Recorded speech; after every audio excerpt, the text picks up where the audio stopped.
Fish by Alison Willis. I had a magic fish when I was 7. I won him at a fairground. I heard Mum muttering about how he always went belly up the minute you got them home, and Dad said that'd be a mercy, and it would only be for a few days. I assumed belly up was some sort of swimming trick, like belly flops for humans.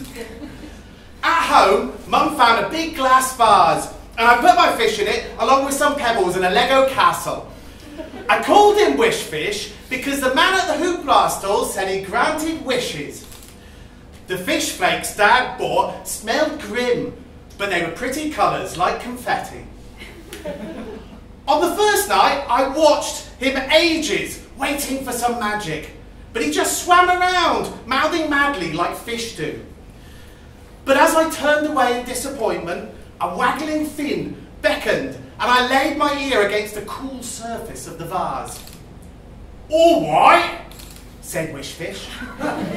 His voice was deep and rumbling through the glass, with a London accent. I remember the stall man said that the fish came from Crystal Palace.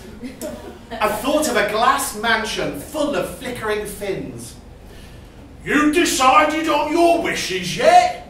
he asked, in a bored sort of way. My eyes bugged. "So it's true?" "Course it is," said the fish. If it had been possible to smoke a tiny cigarette underwater, this was the point at which he would have taken a drag. "Would a mysterious hoopla stall proprietor lie?" "Wow," I said, lost in wonder. Obviously, age 7, you've never really doubted that magic is real, but it's nice to have concrete proof. "Well," said the fish, "I ain't got all day." I thought hard. I wanted to test Wish Fish by wishing for something so far beyond the realms of normal possibility that it would definitely count as a miracle. "Can we have ice cream for dinner tomorrow?" I asked. Then I quickly added, because I knew that wishes could be slippery, I mean, nothing but ice cream. Actually, McDonald's and ice cream. My mum controlled ice cream very strictly and thought McDonald's was evil. If the fish could pull this off, he was definitely magic. "Yeah, go on then," said the fish. "I'll sort it for tomorrow, but laters." The next day, Mum was kept late at work. My dad put a lasagna in, but he forgot to take the plastic off, and the fumes meant we had to leave the house for a bit. The smoke got in my eyes, so he bought me an ice cream. And we were both really hungry by then, so he took us to McDonald's and made me swear not to tell Mum. At McDonald's we had chips and burgers and chicken nuggets and a milkshake, which has ice cream in it, and a Smarties ice cream for pudding as well. When I got home, I turned on the light and I tapped the glass. Oh, I felt sick with excitement, or maybe it was the 3 kinds of ice cream. Wish Fish swam over and looked at me expectantly. I noticed he was missing a big scale on his front. "Can I have my second wish now?" I asked. He did a fish shrug in the water.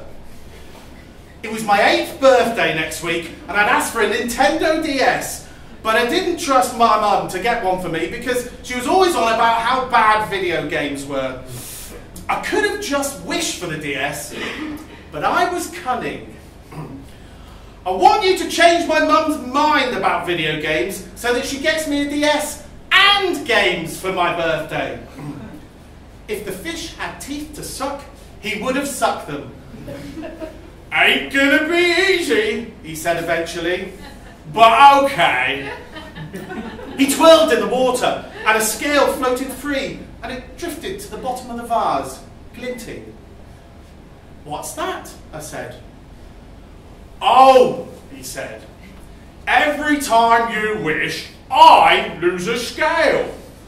Goldfish only have a 10-second memory, innit? Means I know how many wishes I've granted, so you don't get extra." "Well, how many do I have?" I asked. "Who are you?" he said. "How many wishes do I have?" I asked again. He looked down at his 2 missing scales. "You got 1 left." I nearly died of anticipation every day that week. When my mum ripped off the wrapping to when my birthday came, I ripped off the wrapping of my main present to find a DS. And my mum was beaming too. And then she dropped the bombshell.